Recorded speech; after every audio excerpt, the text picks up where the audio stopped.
Like when I was little, nobody even talked to me about a period.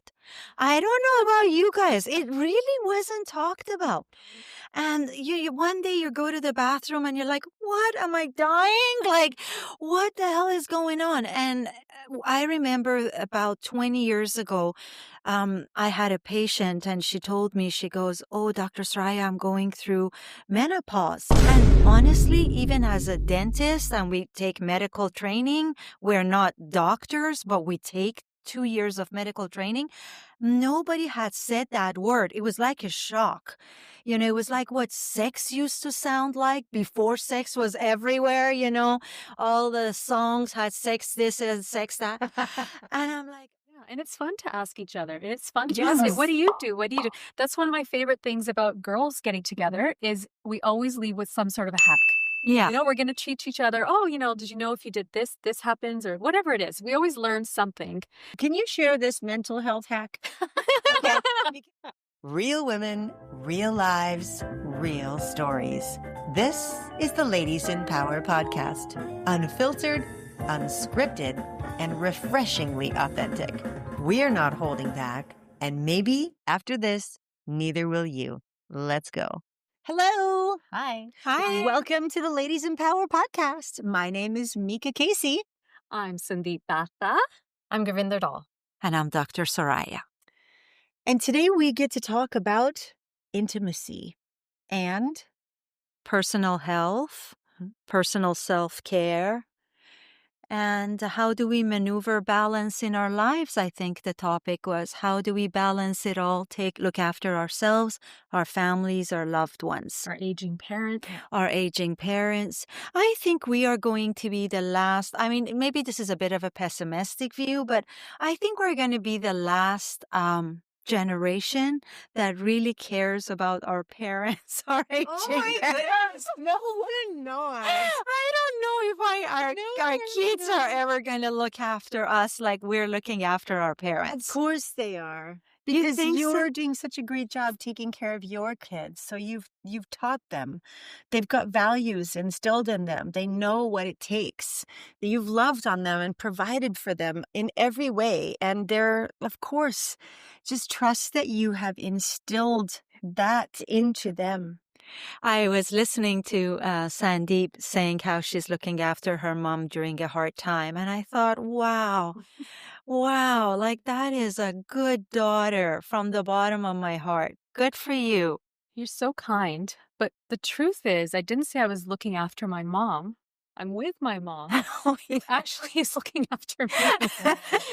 Like really, truly. Yeah. I love when people think I'm looking after my mom. My mom is vibrant, 77-year-old. Nice. And I would say we look out for each other. I'm definitely not looking after my mom yet. But I do look forward to the day when and if I can, that I would love to. And like you just said, it's what they've given us. And, it's an honor and a privilege. And it's truly a privilege because not all of us get to see our parents even age. Yeah. Not all of us have had parents, until our old age. So for those of us that do have the privilege, it's a privilege. It's an honor. But definitely she's looking after me, man. She cooks for me. She takes care of me. She listens to me. She's looking after me right now. And I'm in my 50s. So it's pretty nice.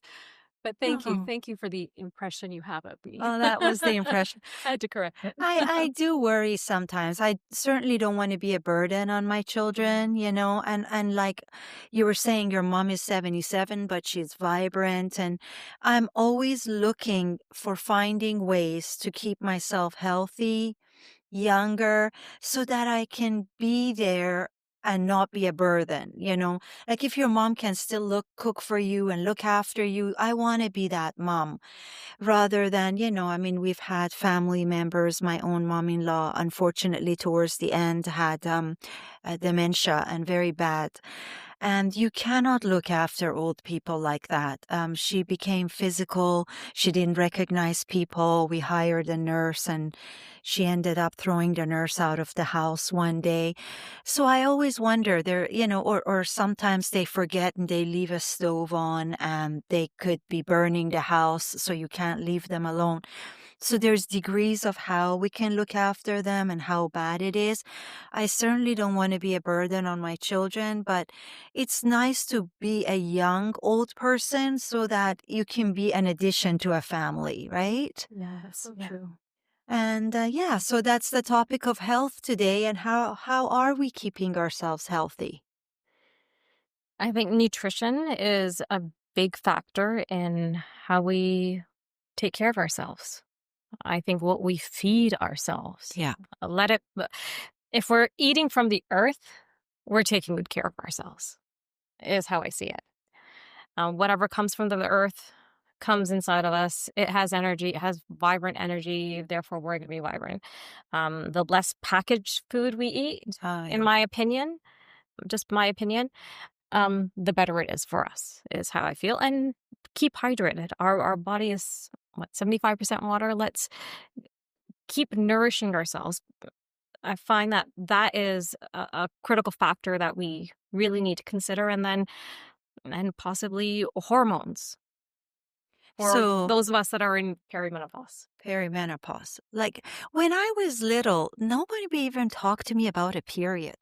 I don't know about you guys. It really wasn't talked about. And you one day you go to the bathroom and you're like, what? Am I dying? Like, what the hell is going on? And I remember about 20 years ago, I had a patient and she told me, she goes, oh, Dr. Soraya, I'm going through menopause. And honestly, even as a dentist and we take medical training, we're not doctors, but we take 2 years of medical training. Nobody had said that word. It was like a shock. It was like what sex used to sound like before sex was everywhere, all the songs had sex this and sex that. And I'm like, oh, menopause, and I just couldn't help myself. I said, what is that like? And she said, it's like being angry all the time. She says, I cannot stand it. It's like being angry all the time. And so that just kind of got filed at the back of my brain. And 30 years later, I was angry all the time. And I mean, my husband would look at me and I would be like, what? What? What is it now? And he's like, nothing. I was just looking at you. Or the kids would just be doing something. And I was like, can you just stop clinking that knife and fork like that? And I'm not saying every woman goes through this. And I'm not saying we all have the same experience with menopause. But for my own journey and to share that, I just happened to bump into a doctor that was into hormones. And by hormones, I mean hormone replacement therapy for women. We go down in estrogen, progesterone, testosterone. You have to have it tested medically so you know what you're low in, and you have to be under a care of a doctor. But for the first time, I heard a doctor say, hey, you should replace it. And I said, well, why? Why do I need to replace it? Obviously, my body knows better. If it's reducing the values, then that's what it should do. And the way she explained it to me was, look, your body is trained to go into old age mode and then death mode. And so it's getting you ready to be old and then it's getting you ready to die. Is that what you want? And I go, hell no. Hell no. And I know this is not going to resonate with a lot of you. My own husband, he will not put anything in his mouth that is not either organic or from earth or biological. I am just presenting my journey, my point of view, and what I did for my body. So for the past 10 years, I've taken hormone replacement therapy, which for me included estrogen, progesterone, and thyroid, because my thyroid was low. And I was always cold. I mean, look at the three of us. Two of us are shirtless. One of us has a mini skirt. And I've got literally a sweater under my cool top here. That's like a Madonna I jacket. know, I love it. I mean, look at me. Let's take a minute. Yeah. I am not feeling cold. I'm just feeling right. So everybody's hormone levels are different. Meeka is usually hot. Her question to everyone is, are you guys hot? We're like, no, we're not. We're sitting here with like a cashmere sweater. So, my journey it helped me. It brought me joy. I could sleep better at night. I didn't have the hot flushes. I was kinder to my kids and my husband. And I think psychologically, I thought that is helping my skin and for me to look younger. I don't know if it actually works that way or not, but that was the placebo effect that I got out of that. And, if you think that a carrot will do that for you and it's got the vitamin A and E, go for it. I'm just saying that it was a discussion that never came up for me, and I'm glad that someone put me on that road. And I personally love my hormones. Thank you for listening. So you love your hormone therapy? I love it. Oh, that's beautiful. I actually stopped for 2 months just to see if it made a difference, and the biggest difference was my sleep and the quality of my skin. My skin went dry again, and I was feeling it started to wrinkle up again. And my sleep, I couldn't sleep. And with the progesterone, I think it has a calming effect, and I can sleep. And like I said, some women go through the menopausal changes and they don't even blink an eye. Mm-hmm. The same way periods. Like, did you guys used to get bad stomach aches? No. See? I had to sleep with a hot water bottle, as hot as I could get it, between my legs, if I can say that, only because to numb the pain. Oh, dear. Because my mom wasn't gonna, we went to a doctor and they said the only way to get rid of that menstrual cramp is to put her on birth control pills. And my mom said there's no way she's gonna go on birth control pills. So live with the pain. So I did. And the pain finally went up after went out when I had my children, I was like 28. Yeah. But some women don't even get the period pains. So, yeah. There's a lot of evidence to show that the period pain comes from lack of vitamins and minerals. There's also parasites that can contribute to period pain. So if you have a lot of clotting, it's a huge sign. And my recommendation would be to see a traditional Chinese medicine doctor. Oh, yeah. And have them, they'll look at your tongue.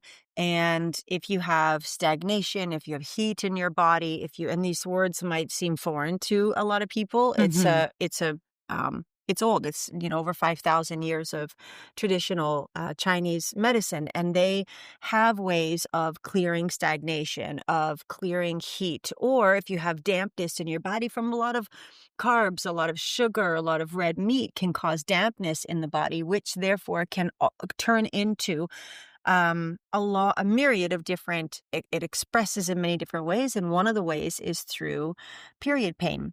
And there's also different in your cycle. If you, and I don't remember the name, I'll put it in the, description for this podcast since we're talking about it. But there is a book that I started to listen to on Audible, look at it. And this lady was talking about the 28-day cycle. And there's weeks where you want to exercise and there's weeks where you don't want to exercise. There's weeks where sugar are okay and protein is crucial. But then there's other weeks in your cycle that you can carb load, like have lots of carbs. You're craving the carbs like bananas or donuts. And then there's other weeks in the 28-day cycle that you want to avoid them at all costs. And they all contribute to mood, acne, period pain, blood clotting. It is directly in relation to your diet and exercise. There's times when you shouldn't be exercising and times when you should. Times when you should never let yourself get cold or be in cold water. I think that's during your period. You never want to do like an ice bath. These are really popular right now, or cold showers in that week of your period cycle. So there's a lot of research that's been done and ways to resolve these challenges. Pain. Now, kids don't have to go through that. Women don't have to go through that if they're willing to look at different methodologies of healing, like the traditional Chinese medicine or the Ayurvedic medicine. And is it Fast Like a Girl by Dr. Mindy Pelz? Is that the book? That wasn't the book. Is that one do a lot of that as well? Yes. Yeah, beautiful. Fast It Like says a Girl. Fast Like a Girl by Dr. Mindy Pelz. Yeah, it's beautiful. And now in our this time in menopause. I believe that once you have had no period for a year, you're in menopause, and you're in menopause for the rest of your life. And the good news is it's not bad. There's all this, doom and gloom around it. And yet there are so many things that make us that much more powerful in this stage of our life, which is not leaning towards sick and tired and then dying or whatever. That's what she said. That's what my doctor said. Your body is getting ready to get old and then die. And I'm like, hell no. Not this body. No. It's not going to do that. That sounds like fun. Gosh. Well, then we have intimacy things, right? We have vaginal dryness, we have thinning of the vaginal walls, we have all these lovely things to look forward to. And just a side note, ladies, if you're using any kind of lube whatsoever, in your sexual life, I'm going to tell you right now, it's poison, it's toxic. If you're using toys, it'll melt your toys, and if it melts your toys, it'll melt your vajayjay. So you want to look at, and here's something that I'm going to give you as an alternative, because we do need lube in this certain times of our lives and certain moods that we're in. So, and this was just coming out, but it's just phenomenal. So aloe vera, go to your local grocery store in the produce section, and they will have huge stems of aloe, okay?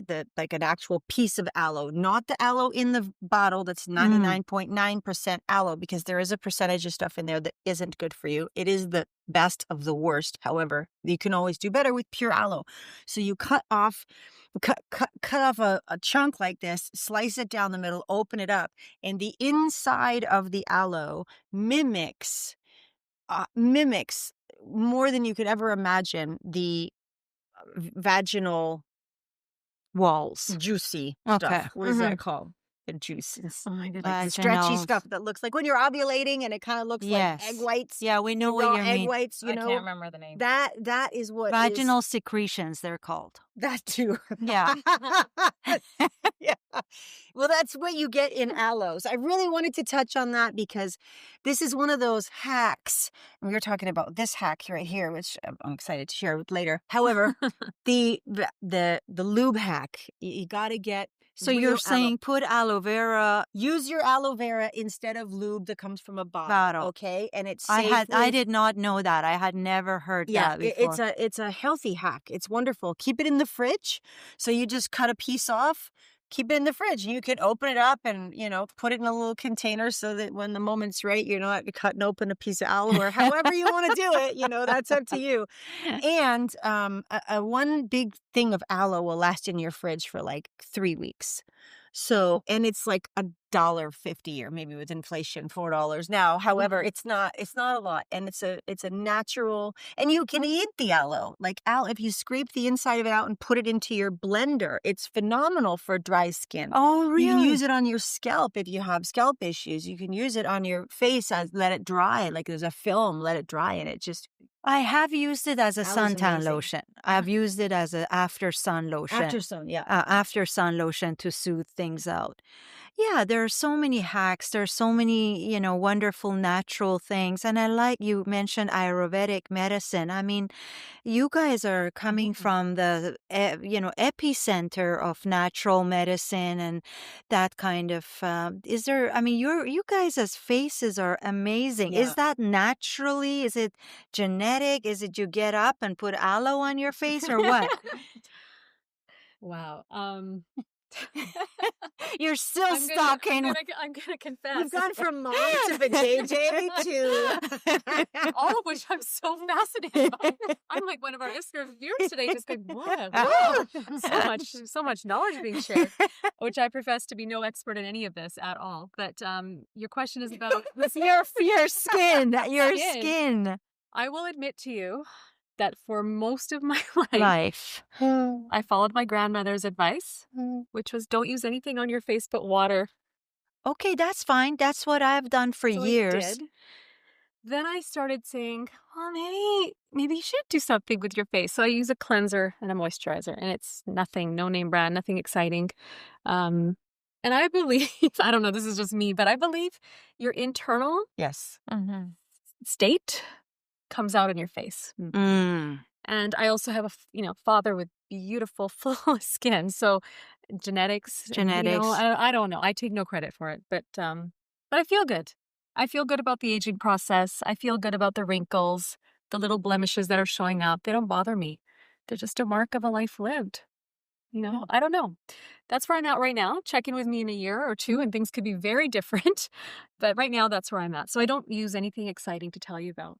I don't And even do masks. I don't do anything. apart from your skin, what do you do that's Ayurvedic related that maybe you like to share? Like something that's health, like body health, not so much beauty health. I do nothing. Wow. Like nothing. Zero. Well, yeah, thank you for joining us, ladies. Sorry. No, it's wonderful. I mean, we're beautiful. Yeah, thank you. I really truly don't. You are beautiful. I mean, we sat down today. I was like, wow. Yeah, we did. And as she said that, I touched wood. Just for anybody out there that's worried about that, I make sure that I keep the negative energy in check. Thank you. Yeah. No, it's not boring at all. It's wonderful. Yeah, and it's like, really good. I mean, for a long time, that was me too. But I would say the past 5 years is when I felt my skin really drying and my hair too. So we were talking about hair loss. Is it related to iron? Isn't it? It actually started with COVID. I had a mop of hair. I mean, I had so much hair that when you went to hairdressers, they always complained about straightening it. I straightened my hair to look like that.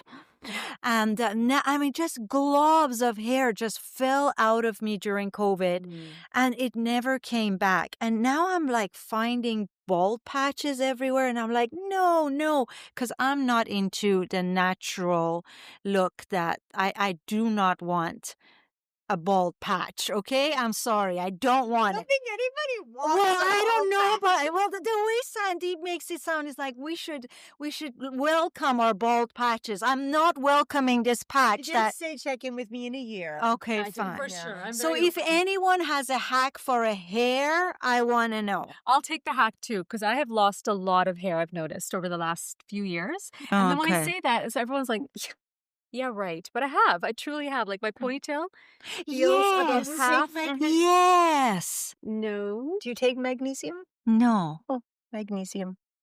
Magnesium is great at nighttime too. If you have challenges sleeping or if you have issues with bowel movements in the morning, 2 little scoops of magnesium, a little bit of warm water, get it down the hatch, will help with sleep. And then in the morning, you have a nice big glass of warm like water before you have anything else. And within about 20 or 30 minutes, the magnesium and the warm water will help you. Is a great movement hack. Anyway, sorry, I started on magnesium because of hair. It can be a magnesium deficiency. You But haven't it's rarely felt one thing though. It's yeah. rarely one thing, right? Yeah. Like it's usually there's a whole lifestyle and a whole bunch of things, stress. Yes. Are you meeting most of the nutrient needs? It's not just going to be one sort of thing that you eat one thing and it's going to fix it. That's at least my personal experience, and even just my schooling says that it's always more than one thing, because then people will go, oh my gosh, I need to just go and have that. Well, that helped me. Yeah, no, Because that's I was great. losing a ton of hair, and yeah. somebody recommended magnesium, and it stopped. Oh, really? amazing. You have nice It might hair, not be Meeka. everyone, however, it stopped. Yeah, and I always get an hour and a half for my haircut instead of an hour. He 0.5'd it because I have so much hair. Oh, And sweet. charges me an extra $40. But it's worth it. I will happily pay the $40. Yeah. Talking about it's not always one thing. I 100% agree. I actually saw a nutritionist in White Rock that people spoke very highly about. And for 1 year, he would put me on this bed and he would put different... I saw him too. Yeah. And, okay, so we won't mention any names, He but... retired. He closed his practice. Oh, good think, maybe. Because anyways, he would put these vials on you and you would put your hand up and he would yank your hand down. And if, it was in agreement with your muscle body, therapy? muscle therapy. It does work. but for a year, every month I paid close to 200 or 300. And it wasn't even the money as much, guys, that it was the number of pills I walked out of. Like there was like 50 pills I had to take and I took them all. And it was like, your body is missing that. So you would think after a year, he figured out what was actually missing, but that never happened and I quit going. So maybe it was just my body that didn't respond to his treatments. I don't know. You had a positive, Well, you had I did have some success. some success I with did. him. My Okay. thyroid was desperately, I mean, it was painful. It hurt and it was dry and it hurt and I was really scared. And I don't go to normal doctors until the very end. And of the me line. neither, If I quite honestly. break an arm or I need a surgery, that's a different, scenario. However, I'm always looking for alternative methods of discovery. And he came highly recommended. And I did learn a few things from him and my thyroid did start to repair. And now I'm monitoring and navigating with diet. Yeah. Okay. Yeah. So I did have success. I didn't have so many pills though. Now I heard you talking about peptides. Just tell me what they are, because I've never heard of. So the doctor that I'm working with for perimenopause has recommended peptides, but I'm also on all these other different, I'm on estrogen metabolizers. So usually around this time, women don't have enough estrogen. And then I'm on the other side where I have way too much. Oh. I'm like, is it because I have 4 daughters? Did I get their estrogen circling inside of me? I don't know. But I'm like, I have extra. So I have to take estrogen metabolizers. I'm on testosterone and my hair was falling out too. Oh, and So I had an iron infusion because I wasn't, all the iron supplements that I was on, nothing worked. Nothing was working. Nothing was inching up my ferritin levels. So finally, I had some iron infusions, and with that, my hair finally stopped falling out. oh, wow. So I'm on thyroid supplements, and that didn't help me. And I take magnesium, and that didn't help me. So for me personally, everyone's different. it was iron. It was iron that needed to be boosted. So, and yeah, Dr. Bramley, Better with the Age Club, has been helping me harmonize all of our wonderful, fun hormones that us females have. And it's been a fun journey, and I'm hoping that my hair stays nice and thick now. It's beautiful now. So whatever. And again, to that point, all of our journeys are different. We go from I do absolutely nothing to I take absolutely everything, and not everything is for everyone. And also men, I was commenting, I find out men go through menopause, There used to be a time men started buying like red Corvettes and everybody raised an eyebrow, midlife crisis. Menopause. Exactly. And really what it is them going through the change of life. And typically they changed you for a younger model that looked exactly like you. And you're like, what is that all about? And that's typical. well, no, but like Richard Could it Gere's also of be that this when world. you reach a certain age, we are faced with our mortality. Yes. And we start to think and question ourselves, like, am I living my best life? Is my life well balanced? Is it bringing me joy? So maybe you start to look at your partner or whoever you're with or spending time with and say, are we like on the same path or whatever it is? But maybe it's more about that. Maybe it's more about what's bringing me joy. It could be. I don't know. Just going to throw it out there. But what exactly is midlife crisis? I read something and I wish I'd sort of saved it. But it was almost like a coming of age, this age too. We are really tapping into who we are, what makes us happy. And so we start, I think, follow that a little bit too. Because we're no longer, trying to prove anything. That's or right. trying to fit in. We've got more confidence. We've got more assurance. It's like, this is me. Yeah, unapologetic. That's right. Yes, that's right. Because, when you're going through the hormonal monthly, fluctuations, we're at the mercy of The hormones. We're at the mercy of the Out of moon, even control. like even Yeah. Yes, the phases. moon. So exactly. As we come out of that, maybe we're no longer, a friend of mine said this to me, and she said, maybe we're no longer at that mercy anymore. We truly just get to be. We're not like this, we're at the week 1 or week 2 or Exactly. week 3, 4. Exactly. There's no more weeks. So now That's we right. can just settle into, well, who am I? I don't know. That's just New something to think identity. about. New identity, or just a true identity. Who are we really? I don't know, but this is all very interesting. But it's so interesting how all 4 of us have such a different experience. approach and Yeah. experience of how we're dealing with things that are very common to all 4 of us. Yeah, And I'm in our denial. wider audience. You're in denial? I'm in Which denial. aspect? I'm in denial. What does that mean? Yeah, what She's does in that mean? denial. I haven't had a period for almost 4 years, and Mhm. I've had no symptoms of. And if I were to, dig deep, I could probably find things that I could latch onto, saying, "Oh, this is definitely. Oh, that's definitely like. Oh, is it hot in here? Or is it just me?"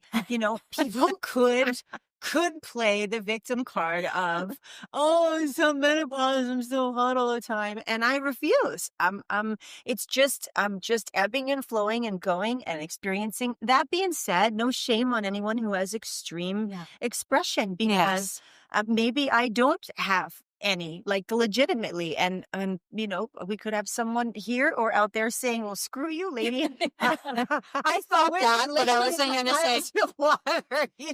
I'm not making up this bed in my bed every day. So, yeah, I just, and like, we focus on growth, and you might say, "Screw you, lady," on that too.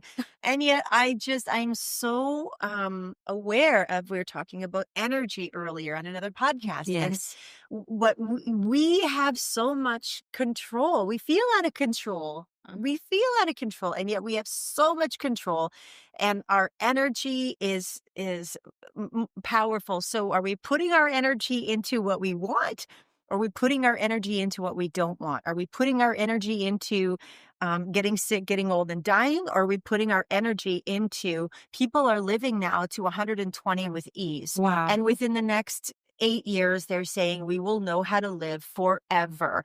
And then you have people, why the heck would you want to live forever? Well, if you were healthy and you were abundant and you had great friends and you lived with purpose and passion, then why wouldn't you want to live forever? We could learn every language. We could explore every part of the universe. We could learn more about death, more about this, more about that, if we never died. So again, it's all the thought process. I will be okay to live forever as long as my body could take it. Like, some things you cannot, like if your knee starts to bother when you run, you really have to kind of acknowledge the fact that you can't run. I mean, I still do. I still run 3 times a week. My doctors told me I couldn't run 20 years ago. I said no, because I just can't. The hormones of running is also addictive.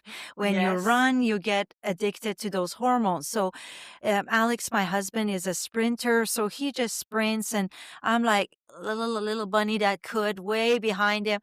And people that walk on the beach, they say something like, "Is he running away from you? Or you're going to catch up with him, lady. Just keep on going." Because I guess my speed is so much lower than it is.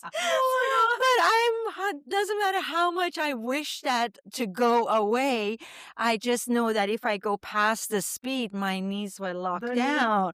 So the knee, not my knee, we all know is there. So the knee. So apart from meditating it to health, I am now considering growth hormones. I hear that they're really big in Hollywood. Like, I've always wondered about Jennifer Lopez. Okay, yes, she may have good genes, but there is no way on earth an almost 60-year-old woman can do all the maneuvers and dancing that she can. Yoga. I mean, yoga, you think? Yoga, muscle training, 700, personal trainers. Yes. But it's got to be something, right? Because she's not just beautiful and good for her. It's also how she's moving and how she's carrying. Now, she's putting out all these videos of how she takes care of her skin. And I know what Sandeep was saying. I've never exfoliated. I've never done things like that. And now that I start asking women with beautiful skin, one of them is my office manager. She has amazing skin. And she's like, oh, Dr. Soraya, it's all about exfoliation. And I'm like, and what was that again? So, I mean, some people have no regimen whatsoever, and some people have 20 bottles of what goes first, what goes second at night, right? And then they have that glowing, beautiful skin. So, yeah, to each its own, but it's kind of nice to know that the options are there. Yeah, and it's fun to ask each other. It's fun to ask, what do you do? What do you do? That's one of my favorite things about girls getting together is we always leave with some sort of a hack. Yeah. You know, we're going to teach each other, oh, you know, did you know if you did this, this happens, or whatever it is. We always learn something. And it may not always be sound medical advice, but, you know, you can always go get a second opinion or see your health care professional about that. But certainly it's fun to ask and see what's going on out there. Can you share this mental health hack? Okay. Because I don't know about y'all, but, but this string, okay, this is the cutest dress in the world. And one of my girlfriends gave it to me as a part of the Ladies in Power lip. And so this string fell out in the washing machine. It was a dress in one hand and a string in another. And I spent, no joke, at least 30 minutes doing my best to push the string through these little holes. And today I decided to bring the dress and ask for support because I really wanted to wear it. And Sandeep had this hack that I think has saved about 10 years off of my life because I was going insane, I'm telling you, doing my best to get this little string in this little hole. And what was your hack? She literally did this in 60 seconds or less. And we all watched. We all watched. We have witness. So the hack is, you know, when you have like, so this string, and it can be on a hoodie, and we in our Indian culture, South Asian culture, we have pants that they stretch out to this big. And the way they're one size fits all is we have the string that goes through it, and then you can custom size it to your waist. Sweet. So the hack is you take a pen that has a handle and you just loop this into the handle. Do we have the pen here, or a pen? Yeah, we do have a pen. We have a Ladies in go. Power pen. Oh, yeah. So what you'll do is you'll take the pen. This is the handle. And what Can they see on the microphone there? I don't know. Yeah, This I way. can see it. So we just sort of sneak it in there. Okay. Yeah. And then you want to hold it so it goes this way. And then you're just going to push that into a little pathway, and you're going to go all the way around, and the pen keeps hold of the string. And when it comes up the other end, it still looks like that. So you take it out like this, and voila. Now you can tie your string that... What a hack. And not need a bottle of wine to soothe your emotions for feeling like a massive failure. Yeah. I've never seen a pen. We always use one of the big safety pens. Safety pens, another one. Yeah. And So, I didn't have one in hand, so I just took... Awesome. Yeah, I'm like, if I can't find a safety pen, I'll be and this using... goes faster because it's just that much longer. It is. So it's you're done. I know. I Who would love have it. thought? Who would have thought? She brought the dress for a reason. Obviously, we're gonna. and women, we must be willing to ask for support. Yes, you know, 100%. That's part of Mental health as support, well. mental Because health support. thinking that Yes. we have to do it all by ourselves all the time. So thank you. My pleasure. And That- on that note, even as caretakers, you know, as caretakers of 100%. our parents, of our kids, of our neighbors, of any friends that are in need of our pets, it's really important to ask for help in the times that we're feeling like it's too much. And sometimes the caretaker, you talk about this, you know, oxygen mask first. Yeah, Yes. Can you tell oxygen us about first. that? 'Cause I Yeah. think it's such a, you know, it's such a beautiful concept. So I have a couple of programs, and one of my programs is called the Oxygen Mask Program. And the Oxygen Mask Program is reparenting you. And one of the reasons why I find clients wanting to do that is because they were not given the tools, and their parents gave them whatever they knew to give. So putting an oxygen mask on you first, kind of like when we're flying, we're sitting in our seats, and they're letting us know exactly where everything is is, and they remind us that you put it on you first before you Yeah. place it on your kids or anyone else. So you first. And that's what my Oxygen Maps program is all about. Let's get you breathing. Let's get you centered. Let's get you to this beautiful state of equanimity, this beautiful state of calm, so that when you get curveballs being thrown at you, you can easily catch them. So you can catch this, you can catch this, and you can stare at it for a second or two and say, you know what? Yeah, I'll take it. And you see the other one, it's like, no thanks. But you're able, when you're able to breathe, when you're able to center yourself, you're able to assess what's going around you and say yes or no. And that's what I love about placing an oxygen mask on you first and taking care of you first. So when we have aging parents and then we have teenagers or young adults, we're able to Give. neutralize ourselves and say, okay, I need help with this one. I need help with the teenagers. I need someone to do this with me and for me so I can pay extra attention to my parents or vice versa or whatever's going on in life. So instead of melting down, we are able to ask for that support that we need by making sure that we are taken care of first. You just when you used the word melting down, it just stirred something in me that our language has Power. tremendous power. I have girlfriends that often say my kid's having a meltdown or she's a drama queen and I'm navigating expressing my thoughts on that in a kind way because when you call a child a drama queen, we want to become that.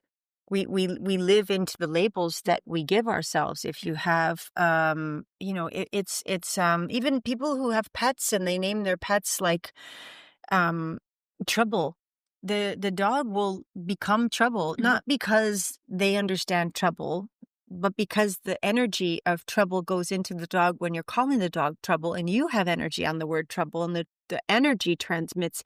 So we do the same thing with our kids. And I just thought about that when you said meltdown, and I didn't want to pass up the opportunity to bring that forward because it's so powerful. It 100% is. And that reminded me of why we named our kids the way we did. Our eldest, her name is Neha, and it means to be loving and affectionate. We took time to and put a lot of thought and consideration into what we were naming our kids. And you're right. If one of the kids wants to give the other child a nickname, we're like, sorry. Wow. We named you this. And so the three of you will call your sister this. You will not call her anything else. Wow. Yeah, so That's really amazing. It's like Daddy and I put a lot of thought and consideration into what your name means and what it is. And when you utter it the way it's supposed to be enunciated, we're like, that's who she is. So give her that. Like, show her that love. Wow, that is wonderful. And so many Persians, when they come to Canada, they change their name. There could be Mustafa and they call themselves Moses, or they could be Shabnam and they call themselves Sherry, just to make it easier for other people to talk to them and announce it. But I think that really brought out something that resonated with me. You're dishonoring whoever spent all this energy and time and named you. Like Shabnam means morning dew. And what does Sherry mean? Like, is that a drink? Are we getting drunk? Like what? And I mean, my name is so difficult to pronounce. It's Mahsa. It's got that H there. So forever it was mispronounced Masha, Marsha, Misha, Mosha. And not once did I consider, no, okay, I'll change it to Mahsa because it's easier for anyone else. Because I kind of resonate with Mahsa, which in Persian means like the moon or the moon goddess. And I'm like, why would I change that for something that means mashed potatoes, which was truly what the kids at at the boarding school called me, mashy or mashed potatoes, talking about abuse you got at school. And it's like, yeah, it's amazing. And we're not going to call our kids anything else because you took the time and put that energy into their being. And now they're doing like words and what it means, numbers. In India, they read your numbers, they need the letters of your name, and then they can tell your character and what numerology and what even your destiny is based on the name that was picked for you. So thank you for sharing that. Yeah, I'm not gonna let anybody call anybody else by any nickname in that house. That's gonna change today, kiddies. I love how we learn from our own podcast. I had a question I wanted to ask all of us, which was, what's a recent moment that you've asked for help, where maybe in the past you didn't? I really would like to share that because in my culture, to go to a therapist is the worst thing you could have done. Like you're either crazy or you're definitely crazy. There is no universe where you're going to a therapist where you should. And I saw it in my parents. They had very bad relationship with each other. And every time I asked Mom, why don't you go see a therapist? Why do I need to see a therapist? I have you. I'll talk to you about my problems, which we've talked about that and putting that burden on the children. And I finally realized I needed help when my children were teenagers here, and there was clash of the culture and expectations and what I were taught was the right way and how they were not mashing with that vision. And I said, I'm either going to kill myself or they're going to harm themselves or something is going to go wrong here. So I'm just going to go see a therapist. I don't care what anybody calls this. And I think it's the best thing I ever done because it just gives you a perspective of someone looking in that has no emotional investment. Doesn't mean you're crazy or, anything wrong with your family. It's just somebody says, have you thought about looking at it even a different way? Reframing this whole situation with your children a different way. And I'd like to share that, we've had sessions together and Gurvinder has really helped me with this, with the tapping and everything like that. And after I've done the sessions with her, I've seen my energy change with my children because they pick up on the energy and not the words that are coming out of my mouth.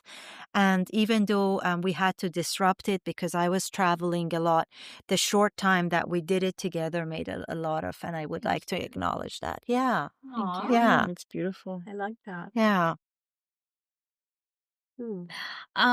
I go see my practitioners. So I have, so while we are doing our EFT training, we are told to do swap sessions with fellow students.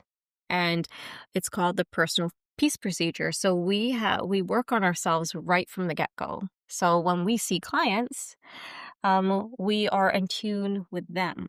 Instead of thinking about our issues. So over the last, it's been 5 years now. So over the last 5 years, I've worked with a colleague of mine and she's helped me through anything that I'm struggling with. So I go see one of my fellow practitioners. Nice. Yeah. To let go of whatever it is. That's beautiful. Yes. Wow. Well, one of the big ones that comes to mind for me is breast implants. So I had breast implants for 25 years and I had a sickness, I guess 14 years ago. I felt like I was dying and I actually became a certified holistic nutritionist to heal myself. And I was in complete denial that my breast implants were contributing to my illnesses. Wow. And I my mom kept saying to me, gosh, I love my mom so much. She's my hero. And she kept saying to me, maybe it's your breast implants. And I did not want to consider that because for me, that was a massive identity shift. Of course, I didn't realize that at the time. Looking back, I get that now. I was like, no, mom, it's the number one plastic surgery in the world. And there's no, it's fine. Everything is fine. Well, 8 years into my illness where I had so many things. I'd been diagnosed with fibromyalgia, depression. My hair had fallen out. My thyroid shut down. I gained 35 pounds. So many things were going wrong. I had a huge rash on my body that I was scratching myself to bleed.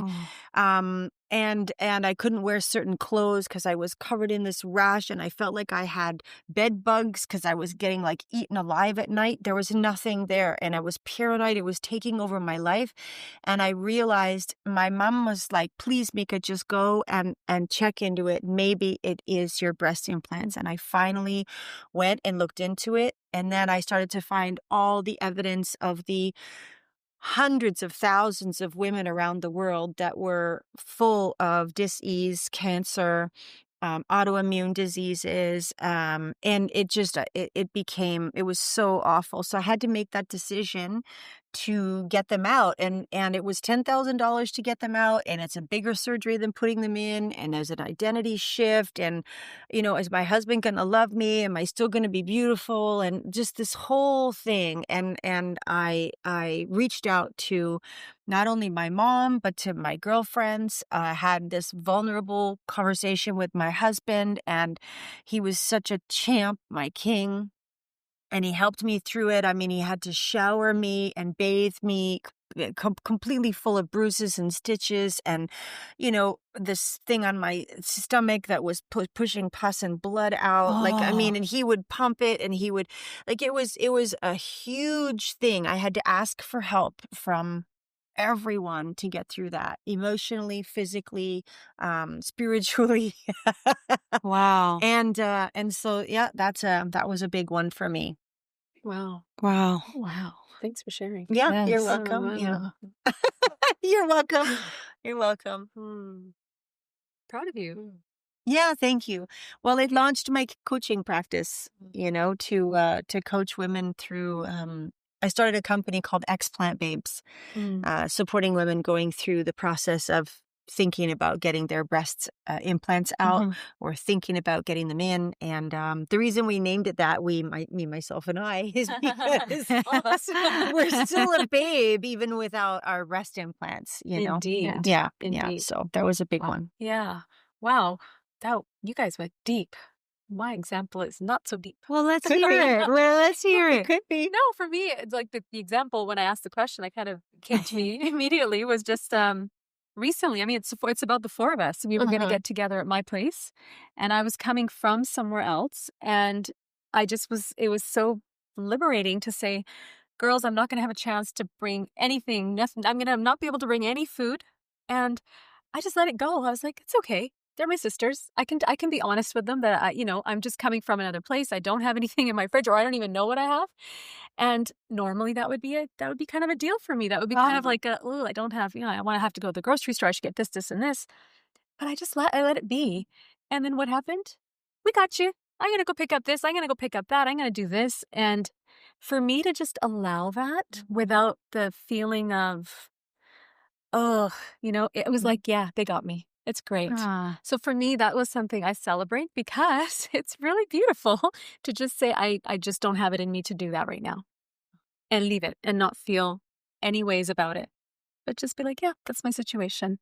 And then how beautifully do people in your life show up for you when you allow them to? Yeah. And I think I've always struggled with that, is allowing people to do for me. But now that I'm letting that go, it's amazing. And if they don't show up, that's okay too. I'm okay with that. But when they do, it's like, wow, that's really special. Yeah. So I think for me, that's what's coming up for me, is in terms of an example of seeking help, or just taking in help, or opening myself up to others. Yeah. Wow, I think we had 4 very different, Indeed. and that always amazes us, like you were saying, how different we all are and our experiences, and yet it just meshes together so nicely.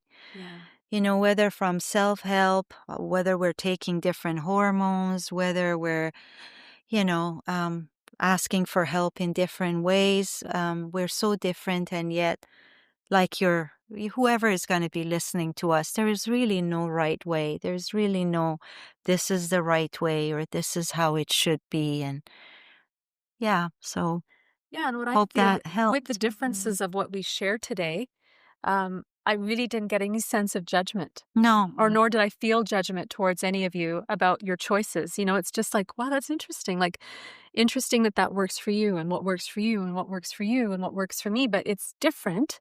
Yet we can talk about it and not feel that I need to put your choice down. I don't need to say, oh, you shouldn't do that. Yeah. That's not the way to do it. Yes. Oh, that's interesting. Oh, it works for Yeah. you. I'm Yeah. happy for you. Yeah. And if it resonates for me, maybe I'll go off and try it.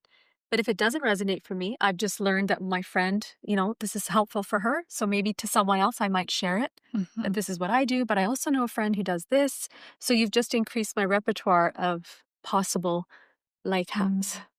Yeah. But I do love that we really shared a lot of differences today. And I really love that there was no feeling of judgment here, just of interest. Yeah. Yeah. Well, I'm light right now. That's Yeah, that. that's okay. Yeah. That's reflective on. It seems like the big girl pants, with what you shared. It's the big girl pants. It's not living like what's best for everyone. It's not acting like God, for lack of a better word, It's not making anybody wrong, like you said. I mean, what you just shared is so powerful. And I learned from, I don't remember who, but there's no right and wrong. There's effective and ineffective. And if you find yourself saying that's wrong or that's right, and inviting yourself to say that's an ineffective strategy in my experience, or that's been very effective, yes, versus well, that's wrong, that's the wrong way to do it, or that's no good. And it all comes down to us, like we've just proven that we all have different ways of navigating. Whether magnesium worked for me, didn't work for you. It's not the only thing in your 25 years of experience and expertise, and yet that's what worked for me. That was effective for me. Yeah. So great. I wanted to ask about, so you mentioned earlier, and we're just looping back to the beginning because I think it's really important. Estrogen dominance and high estrogen are two different things. And what I understand about estrogen, for those of us navigating hormones, and cysts, ovarian cysts are very common in women. And before you have before you get into menopause, cysts are very common. You can have, pains, and then a sharp pain, and then no pain for a long time. And that could be a small cyst that ruptures. Now, small cysts, I believe it's 4 centimeters and less, is not a whole lot to worry about. And of course, I'm not a doctor. I'm just sharing what I've learned, my experience. If you have any thought of that happening for you, go and get it checked out. And I do know that estrogen dominance puts those women in menopause with cysts or a history of cysts at a higher risk of ovarian cyst rupture. And the larger it gets, the more at risk you are for it turning into cancer. So it's not commonly known for women that are going to put themselves on estrogen.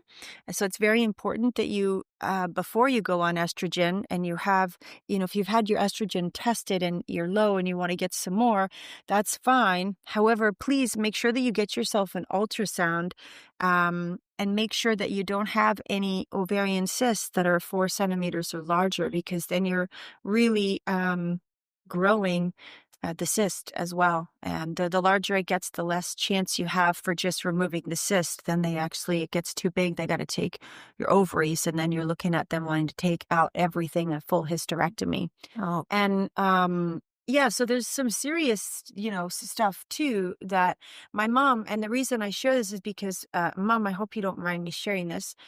But she had to have her full hysterectomy in her early 40s. And so I didn't realize at the time, I was 20, when she was or even younger when she was going through it. And so I had no compassion for her. And I've apologized to her 1,000 times. I just had no idea what she was going through. I do now. I'm still apologizing for the horrendous child I was in many areas. And it just brings home the importance of talking to your doctor. And if you don't like what your doctor says, go see another one, get a second opinion, get a third opinion. And if you're in socialized healthcare, sometimes you're not always going to get the best doctor. They can have overload. They can be missed. Personally, I've waited over 8.5 months for an MRI, and I've been waiting over 7 months now for somebody to read my MRI. wow. Because Incredible. I can't get an appointment for somebody to actually read the MRI. So if what they found is bad, I still don't know, which I have made a decision with God, my God, wherever God is, that I'm just having faith that if I needed to know, I would know. And they're saying, no, you don't need to know. Just keep living normally, because they're going to tell you the wrong information. And that's my thought process. Don't take mine. Anyway, that's, I guess, a little bit of nervous energy coming through as I just shared something very vulnerable. But important, for women who are navigating those perimenopause and menopause years. So many things are going on in our body. And like you said, it's not always a one-stop fix. And so if you're low in estrogen, doesn't mean that just getting estrogen is going to solve the problem. There could be other things going on. So just so important to get the big picture. Get help, really. Talk to your doctor, see somebody you trust. Yeah. And then experiment with your body. If you're happy with it, go. And if it's not, stop. Yeah, listen to your body and see. Listen to your body. Yeah. Yeah. Very true. Yeah. Well, let's talk about something happy before we end. I think that is happy. I think at the end of the day, if we could summarize this, is like nothing in life, one size fits all. Yes. We're all individuals. We all have our happy places and our happy energy. And really, we are more than this physical body. It's carrying a much bigger energy and spirit within. And we talked about that in other podcasts, meditation, working on raising our energy. This body is just like a vehicle for that spirit, but we just want to keep it healthy. And there's so many ways to do it. Natural, unnatural, doctor-assisted, no doctor-assisted, yoga, qigong, meditation, whatever works. And we just hope that whatever we said here was even a little bit helpful. I'm sure it was a lot helpful. And really, truly, I think trust that you can become the expert of you. Yes, You are the 100%. expert of you, and have faith in that. And Yeah, if something doesn't sit right, listen to that. Listen to yourself. Women do have a special intuition. We are ladies in power. So step into your power, girlfriend. All right. On that note, we'll see you next time. Yay! Did I actually?